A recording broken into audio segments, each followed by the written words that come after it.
The paradoxical zenith of my step-bros quantum superposition. Why are you this way? It's from the account Indeed. Isn't Indeed used to, like, help you look for jobs? Okay then. Bit of a character arc change, I guess. Anyways, hi, how are ya? My name's Beta, and today we'll be talking about what it's like interacting with popular furries. The more I talk on this YouTube channel, the more hope I lose in everything. Now, before you click off thinking, oh Jesus, Beta's talking about himself again? That narcissistic fuck. Now listen, this is like my 5th try with recording a video like this, and the reason why is because every other time I've talked about this, it's been kinda rough, and I haven't liked how it turns out. So hopefully this will turn out right. So the reason why I'm doing this video is because a few months ago, I put out a YouTube community post saying, give me a video idea, and your comment might be featured in a video. Eyes emoji, which honestly, I did it as a means of being able to interact with you guys and what I do here. Still not sure what that is yet, but I was genuinely curious to see what I haven't covered yet as a video, whether that was some topic to discuss or some furry things or an offhand species that you made up in like 2 seconds. Good for you, but we're not doing a video on that. In all seriousness, the community post was supposed to sort of integrate a lot of what you guys wanted me to do for videos into being able to do a video. And also, hey, if you give me video ideas, I'll give you credit where it's due. And so today's video is courtesy of the YouTube user Jaretti, who left a YouTube comment asking maybe something like well-known furries in your interactions with them. Feels like you probably have done something like that in the past, but would still be cool. Which honestly, I've talked about this here and there, but I haven't had a set dedicated video to this topic. In fact, I haven't done many, if at all, videos about popularity in the furry fan. Actually, wait, no, I've done plenty of them. In fact, some I regret doing, like that one about Popufurs. You didn't see it, but I threw up in my mouth a little bit. If you haven't seen that video, don't go and watch it. It's a horrible mindset of trying to normalize the idea that Popufur is a good label to give to people, and it's also just a good definition in general, where in fact the opposite came to be from that video, where Popufur was used even more, but in a negative connotation. And overall, I think that the term Popufur is a negative label, just in general. Yeah, here's the thing. Do me a favor. Just don't use that term. Don't call me a Popufur. If the one describing factor you have about me is that I'm a popular furry, I really don't want to meet your friends. But seriously, like, if the one labeling factor that someone has to me is that I'm a popular furry, it genuinely makes me regret everything I've done for the past 5 years of my life. And it makes me question, where did I go wrong? Which a lot of anti-furs would probably be like, well, you're here. That's where you went wrong. Like, wonderful. Just what I needed. Minecraft Man 13. What am I even talking about? See, this is why my videos have such a long runtime with absolutely no context or discussion about the video at hand in the first 5 minutes. But you enjoy it nonetheless, right? But anyways, today's video, I want to talk about what it's been like interacting with popular furries. What it's been like befriending, interacting, talking with popular furries, or furries that are well known online for X, Y, or Z and have some follower account that apparently means something. It doesn't. Now, the reason why I've held off on doing this video for a while is because every time I've sat down to sort of record this video, to talk about my thoughts and opinions of what it's like to interact with popular furries, it always comes off as just out of touch and narcissistic and egotistical. And like, that's why I took the time to, one, take a step back from my current viewpoint and position where I am in life before I even talk about anything relating to this topic. Because popularity is something that I've discussed time and time again as something that's so fleeting and not worth it. But also it has its benefits. Just in life, having connections is nice. But also, popularity isn't as much as it's cracked up to be, and the people that you meet behind it, most of the time, are very, very genuine. So that's why I guess this video is going to be like a multi-parter, talking about popularity from my standpoint and the standpoint of my friends, and why, in reality, there are some little tidbits of things that we don't like having to deal with, but we have to because it comes with the gig. See what I mean? It sounds so out of touch. Even just saying that, I feel like icky, even though like what I mean is obviously supposed to be just genuine and supposed to give some insight of what it feels like to be in a position like this. But honestly, the way it sounds, just, it's so icky. I don't like talking about this, but I have to do it. And honestly, I want to do it because hopefully it'll give some insight for how you, the viewer, whoever you might be, hi, how are you, might be able to interact with those of a hi. God, I don't like talking about this. How many of you might be able to interact with furries of a popular nature in the future? Which ultimately it comes down to not just a furry thing, but it's more of a human psychology thing, sociology, whatever the term is. So this video is going to be rough. I do apologize ahead of time, but it's something that's very important to me and is something that I feel like my insight and feeling on can help a lot of you. And just know that at any point, if it sounds like, holy shit, he is full of himself, I want you to know that this is not my intention at all. And it's hard to talk about this in a sense of like, I have to give my opinion and feelings on it as someone who is in this position, but has also interacted with those in this position. And yeah, it just gets a bit icky very fast. But anyways, I've digressed too much. Let's get this video started by answering the question. What is it like interacting with popular furries? Well, for me, it's no different than interacting with any other furry out there. It's no different than interacting with non-popular furries or non-popular people. Yeah, that's it. I mean, that's always kind of been my mindset going into it. Like, even with interacting with those that I might look up to, there's always going to be sort of like the butterflies in the stomach, the nervousness, the starstruckness, being awestruck by being in the presence of an individual that has inspired you or has had a great significance in your life when they might not even know that you exist. Obviously, there will be some nervous feelings, but ultimately the opinion that I've had of them is that they are people with feelings and emotions like me. They are not gods. They are not above me in a sense of being put on a pedestal. They might have shaped who I am today, but ultimately they are still people like me, and so I treat them with the same respect as I would have any other person that I meet. Interacting with popular furries somewhat gives me something to work with if I know who they are. Like, say I run into a fursuiter who I see on Twitter who's known for X. I could be like, oh,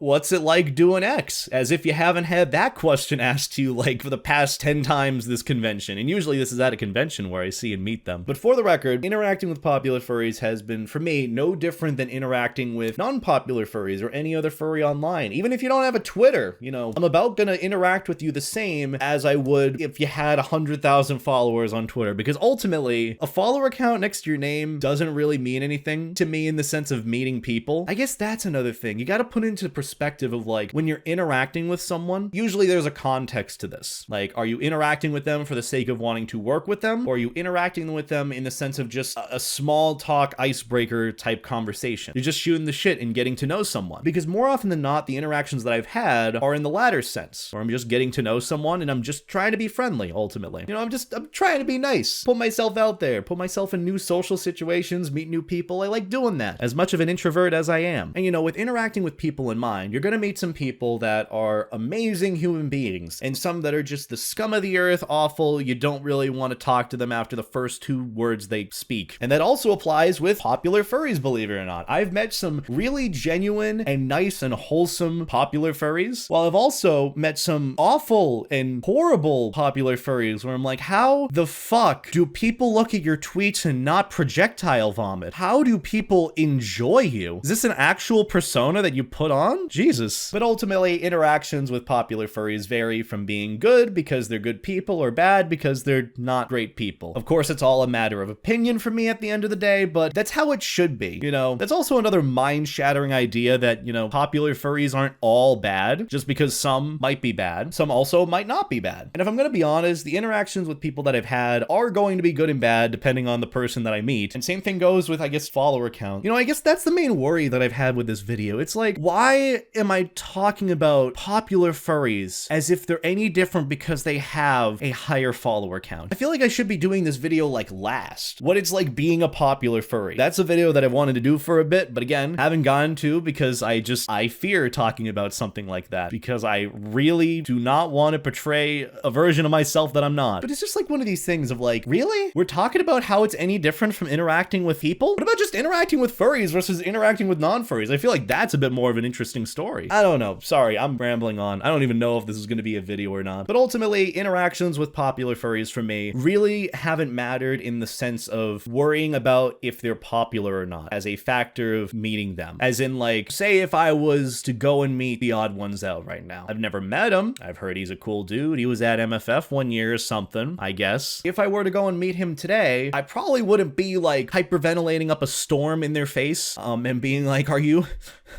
the odd ones out?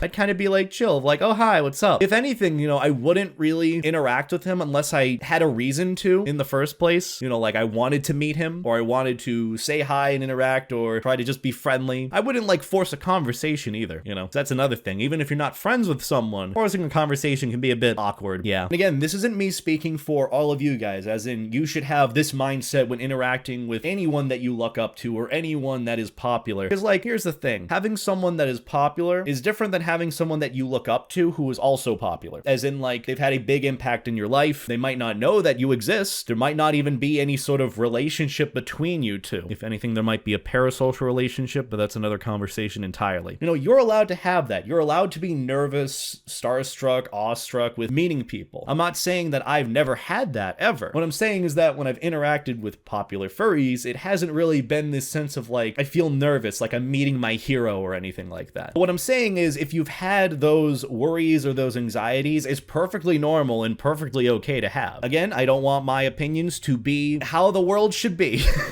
You know? It's usually not great. You know, I don't even know where to go with this. Like, yeah, I literally just answered what it's like interacting with popular furries. It's no different than interacting with people who aren't popular. I guess what it comes down to in this sense is how you treat people based on that added layer, if the layer even means anything, which is in the sense popularity, being known as a specific furry in the community, so on and so forth. I don't know if what I'm saying makes sense. But like for me, I've always treated people equally, no matter who I meet, whether they have 100,000 followers on Twitter or they don't have followers on Twitter, or they're new to the fandom, or if they've been in the fandom for like 13 years. I treat people all the same when I meet them for the first time. My view of people does not change based on the number next to their name on YouTube or Twitter. However, and this is a big however, my opinion on people will change if they let the number next to their name dictate how they treat people. Say for example, Furry Lover 69420 on Twitter has like 10,000 followers. Say for example, he has this mindset where he will not interact with those that have a smaller or lesser follower count than him. In fact, he will look down on those that do not have as much a follower count as him. He will look at them as inferior and not worth his time. Just gonna throw this out there. Furry Lover 69's kind of a piece of shit. Not even kind of, he is a piece of shit. And I don't like him. All of my homies hate Furry Lover 69. Now with that in mind, I think Furry Lover 69's a piece of shit. I don't like Furry Lover 69 at all. I don't like him at all, to be honest. That is a big yikes of an opinion towards people. And I think the saddest part of this whole analogy is that people like Furry Lover 69 do exist. There are furries out there that have that mindset. And unfortunately, I've had the displeasure of meeting people like that. I'm not gonna name who they are because that is high school drama and I am 24 years old. That shit doesn't line up. See how this works, you know? High school, cafeteria drama. I graduated college 2 years ago. Something isn't adding up here. So obviously that example that I just used wasn't great. And I wouldn't just say that that is a bad popular furry. I'd just say that that's a bad person in general who just so happens to have a follower count. That's ultimately what it comes down to. So I guess to sort of lighten the mood, let's use a good example. An example of a good popular furry. In fact, he's probably one of the most genuine people I've ever met, who's been nothing but kind to me even when I've been, quite frankly, a jackass in the past. And he's one of my best friends ever. His name's Kyle, or Majira. You probably know him. Maybe. Just a bit. I can guarantee all the 9-year-olds watching this video probably like, whoa, Majira, is he gonna jump out of Beta's closet and give him a big hug and cuddle him? No, I don't even think either of us want that to happen. I'm digressing a lot, wow. But I want to tell the story of how I met Majira or Kyle and how he's one of like my best friends to this day. And this isn't sort of a how-to tutorial on how to be friends with popular furries. You could just not do that, you know? It's kind of shitty to have the mindset of, I want to be friends with this popular furry because they're popular. Befriend people because you want genuine relationships. I did a video on that before. So the story of meeting Kyle. Well, it started when I started learning about the furry side of YouTube. Back when I got acquainted with the furry fandom a little bit via my 7 levels of being a furry video. I live streamed every so often on YouTube, and some people would ask, do you know Majira? Have you watched Majira Strawberry? I'm like, what the fuck is a Majira? And this is me like 5-6 years ago at this rate. So at one point during my streams, I brought up his videos, and then I started laughing because of how absurd it was. And then the stream ended, and I kept watching those videos. I thought it was kind of cute and wholesome, so I just kept watching Majira's videos. No one knew that I watched them. No one knew that I was hooked on them, but I enjoyed them. Again, I was that shitty person putting on an actually shitty commentary community front and being judgmental of something that would be considered cringe. But in reality, I enjoyed his content a lot. I remember late night Black Ops 3 zombies, just shooting the shit in those games, getting to round 50 on each game mode, and having Majira's videos on in the back. True story. But originally, I sort of only knew him through what my audience told me about. So one day, I sort of just messaged him on Twitter saying like, hey, you make some cool videos. I know you don't know me, but I do this, this, and this. And he sort of knew me through the videos that I did somewhat. Yeah. But ultimately, we just kind of shot the shit back and forth, not even really interacting, not even acquaintances at that point, just talking to each other about YouTube stuff. And that was it, because that was all we had in common at the time. That's all we really knew about each other. But eventually, Anther New England 2018 rolled around, and he was the only furry that I knew at that con. The only person that I knew there that I was like, you know what? It'd be cool to meet you. I'm going around and I've met no one so far because I know no one. And he's like, oh, well, if I'm down later, you should come over and say hi. We can like hang later or something. I'm like, I guess. I mean, we don't really know each other, but at the very least, I'll say hi. And I did. And you saw that interaction in a couple of videos I've done in the past. And I did get to meet him. I saw him in the corner at A&E and I was like, hi, I'm Beta. And he gave me a big hug. I got a picture with him. I'll be honest, I was a little bit nervous, not really starstruck, but just nervous because I hadn't really interacted with him prior. I've only known of who he was online via his videos or the Twitter interactions we had. But other than that, it was just, I was meeting someone new for the first time. It was very genuine, but also nerve-wracking because I'm a nervous wreck. But after that, it was just meeting him, saying hi, introducing myself, and then I went off to go and get Chinese food with my friends. But ultimately, our first interaction was just an acquaintance exchange, and that was it. From there, I think we hung out once or twice at Anthrocon because he wanted me to be on Berry Talks because I was a content creator. I was a furry YouTuber, but he wanted me to be on that. We didn't really hang much during the con, but I know the last day I asked him if he wanted to hang out. It was genuine. I was like, hey, if you're not doing anything Sunday, want a vibe? He's like, sure. And so we did. Then I wore his fursuit, and then I went around the con in his fursuit, and that was cool. And I think at that point we became friends. Also, that's another weird thing. When, during a point you're interacting with someone, do you become friends? Like, when does it happen? I know it's something you don't like ask, like, are we friends now? It's not like Step Brothers where it's like, did we just become best friends? That's not how it works. It's also not grade school either, where it's like, do you want to be my friend? I don't know, adulthood's weird. I just talk to people and it's like, wait a minute, are we friends? I don't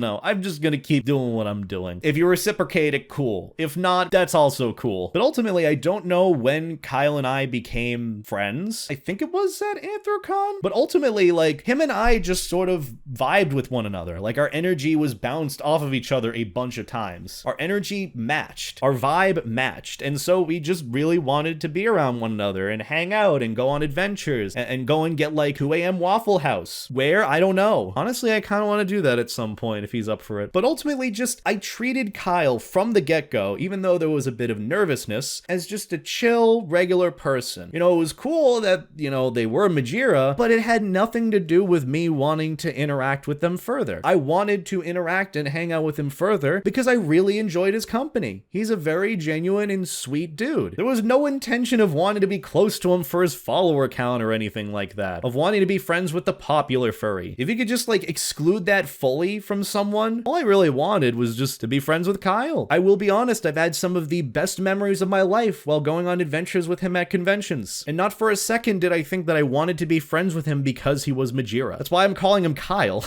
See, it's like small stuff like this. I don't call him Majira or Magi anymore. I call him Kyle. Not because that's his persona name, but because, you know, we're just chill. But ultimately, I just treated Kyle like an average, regular person. You know, there was that common interest of being into YouTube and being a furry, but ultimately, it's both of our personalities that matched well, where I wanted to just hang out and spend time with him because we both wanted to do similar things, and we both vibed with one another. That's all it really came down to. And that's why Kyle, to this day, is one of my best friends in the whole world. It has nothing to do with Kyle the Fursona or Kyle the Fursuiter or Majira. I just like Kyle the person. But that's sort of the abridged version of how I met and became friends with Kyle, or at least interacting with a good popular furry. It had nothing to do with the follower count. Ultimately, we had a lot in common that we enjoyed about one another. And there could have been several situations where we just weren't vibing. Like Kyle could have just not gone back to my messages. It wouldn't have been his fault or anyone's fault. It's just how it is. And there's nothing wrong with that. At some point, I could have just been like, you know what? Nah, I think you're kind of cringe, bye. And I just don't interact with him anymore. There could have been multiple situations where that happened or not. It's just, it happened. But ultimately, I just treated Kyle like a person, not like a furry with clout, not even remotely as a means to an end, just a person. And also just a little note, I know I'm talking about all this as if it's rocket science, because a lot of this is just common sense. You know, there are good people and there are bad people. There are good furries and bad furries. There are good popular furries and there are are bad popular furries. Also, you gotta keep in mind, some people don't think about this. They think this specific thing is bad because I think so. And honestly, I'm just trying to give a bit of my own perspective on it to help cement this idea. That was the story of how I met Kyle. And nothing changed with how I treat him now compared to how I treated him before. But that's one of many examples of interactions that I've had with popular furries. And if I'm being honest, a lot of the interactions that I've had with popular furries have been quite genuine. I think it's very much undervalued that a lot of popular furries are just genuine people. Like, a lot of them, yeah, they're popular online, but what if they're popular because they have just a really nice personality that people vibe with? I know that idea is kind of dismissed a lot, but can we just think about that for a second? Maybe, just maybe, these people are just genuine human beings with very attractive personalities. And, you know, positive and attractive personalities attract one another. And so, yeah, I don't know what I'm getting on about, but hopefully it's making some sense. I look really sweaty, even though I'm not, I promise. But I will at least vouch that a lot of the popular or known furries that I've met are just really genuine people outside of their craft or outside of what they do. Whether it's a fursuit maker or a fursuit or a content creator, artist, photographer, videographer, anyone in the fandom that might have some form of following because of what they do, meeting them outside of that has genuinely been nothing but sunshine and rainbows. But here's the big question with regards to our interaction. How different would things be now if I treated Kyle like a god, or I put him on a pedestal? How would things be if I only treated them well based on their fursuit or their subscriber count on YouTube, or wanting to do a collab with them and that's it? Wanting to have a sort of publicized friendship with them? What if I didn't care about Kyle the person or who they are, and only cared for who they were online? The only answer here is that it probably wouldn't end well. Kyle would have probably seen me for the first time and just kept me at arm's length, if not more so, because that energy is a lot to deal with. And I'm speaking from experience here. You know, ultimately, it can be a bit uncomfy when those around you might treat you like a god or someone that could do no wrong, or they put you on a pedestal when you're just trying to go out to get a Starbucks coffee or something. I know I'm going on to an entirely different conversation. This is why this whole talk is important, and I gotta create like some sort of long series about popularity and parasocial relationships and expectations versus reality with popular individuals. It's a long thing to do. But ultimately, if I treated Kyle any differently than I did, if I, for a second, thought, you know what, maybe his fursona in fursuit is more important than Kyle, it is very likely that I would not be on speaking terms with him today if I thought that. That's why I am friends with Kyle to this day, because I only care about the person. I'm gonna be honest, that has nothing to do with the fursona or the fursuit or the YouTube channel. It's just I really like Kyle the individual, and I genuinely miss him. I had some really good times with him at FWA. Vibed a lot, talked a lot, went on adventures. Good times. The big overarching message that I would like to send with this video is that most, if not all, popular furries, they want to be treated like any other person that you would interact with. And yes, it is okay to be starstruck or awestruck by someone that has done a lot for you personally, whether or not they know it. It's okay to have inspiration. It's okay to look up to someone. It's okay to have someone that you're inspired by. It's okay to have people whose works have changed your life for the better. And it's completely okay to express that. It only becomes a problem when you start treating them like a god that could do no wrong, and you get on your knees and grovel at their feet in the convention space, which that has happened to me, and that was the third time ever that I hated my life. Now we're up to part 42 of me hating my life. Yeah, I stopped counting, realistically. What I will say as well is that if there are those that do like being treated like a god, or like being put on a pedestal, it is either a fetish or a big red flag. Keep that in mind. If they genuinely enjoy you bending over backwards for them because of what they do, that's unhealthy. That is a parasocial relationship. Actually, is it a parasocial relationship? I know the definition is very different depending on who you ask, but ultimately, just treat people like people. And this whole overarching message applies to me as well. I ultimately, no matter who you might be or how inspired you might be, I just want to be treated like a person. You can happily enjoy what I do and be inspired and appreciate that. You can enjoy my character, my fursona, even the ones that I might be dissociated with. But what it comes down to is that interactions wise, I just like being treated as a person that may have done some things that you enjoy or may have done some things you don't enjoy. I just don't want to be treated like a god. That's all. And you know, Now, I just want to reiterate, I know I've said it multiple times, but it's okay to be nervous. It's okay to feel strongly for someone that has changed your life for the better, even if they have never had any direct interaction with you. But it's just understanding where that's healthy and where that isn't, which is more of a parasocial relationship talk, which isn't really in this video. That's another video I'm doing down the line. I think mainly the reason why I talk about this is because I've seen furries, or at least the fandom, have a very big issue with this, of putting people on pedestals or interacting with popular furries incorrectly, only for the popular furry to turn out to be an awful person, and those people still love who they are or what they do, just because they have a cute fursuit or make cute art. That's all it comes down to sometimes. Which ultimately, it's not a furry fandom issue, it's more a broad world people issue, just having some standards about who you support and whatnot, because it's not just furries that deal with this either. But I've seen it especially in the case where furries have done this, and it's a problem, so